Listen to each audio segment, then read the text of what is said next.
মামা আমরা তো কোনো পরীক্ষাতে পাস করতে পারছি না, কারণ কি? আমরা পাস করবো কেমনে? আমরা তো পড়াশোনার সময়ই পাই না। কেমনে? 365 দিন হইলো এক বছর। হ, এর মধ্যে ধর শুক্রবার 52 দিন, তাহলে থাকে কয় দিন? 313 দিন। শীতকালীন, গ্রীষ্মকালীন, বর্ষাকালীন ছুটি ধর 50 দিন, তাহলে থাকে কয় দিন?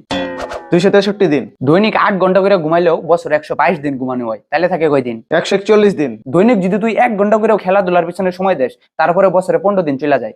বাকি থাকলো 126 দিন। দৈনিক 2 ঘন্টা করে যদি খাওয়া দাওয়া গোসলের পিছনে ব্যয় করি, তারপরে বছরে 30 দিন চলে যায়। বাকি থাকলো আর 96 দিন। দৈনিক লিস্ট তো 1 ঘন্টা করে আমাদের কথাবার্তার পিছনেই খরচ হয়। তার মানে আবার 15 দিন, তাইলে থাকে 81 দিন। এর মধ্যে আমরা পরীক্ষা দিই 35 দিন, তাহলে থাকে কয় দিন? 46 দিন। এই 46 দিনের মধ্যে আবার বিভিন্ন ফেস্টিভ্যাল, উৎসব টুৎসব, এগুলো ধর 40 দিন। ধ্যাৎ, তাইলে তো মাত্র 6 দিন থাকে। এই 6 দিনের মধ্যে হয়তো তুই 3 দিন অসুস্থ থাকবি, তাহলে থাকে কয় দিন?